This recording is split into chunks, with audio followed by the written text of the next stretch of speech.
People skills and social skills seem really obvious when you say them. Really, really obvious. And yet I work with teams of people who forget about it.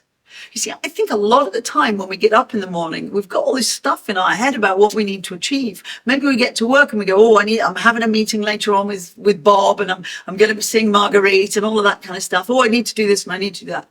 And we forget the basics. We forget the stuff that if I were to say to you, you need to do this, you go, well, that's obvious. And so when did you last do it? Oh, well, actually.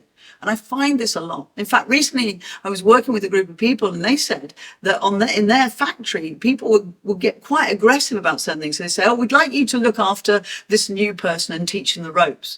And while the person is still standing there, they might go, what? Why would I have to do? Oh, that's going to making this person feel unloved and unwelcome. Now, it seems like a really obvious thing, doesn't it? Make people feel welcome. So when we get up, do we have our to-do list in our head and therefore forget the people? Or do we talk to people with purpose? Now, I know people might say to me, but why would I want to do that? I've got things to do. I'm not really bothered if people like me. There's lots and lots of different reasons, and I could talk for a good hour on this subject. But just remember this. You can't really be selective about who you're nice to and who you're nasty to.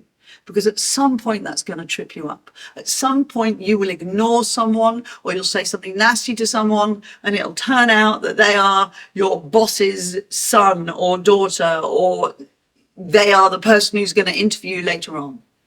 Why bother being selective? Just get really good at making sure you're a people encourager.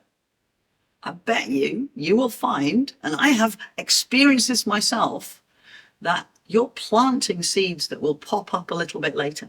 That somebody who you have encouraged at some point will come back and go, oh, I can do you a favor.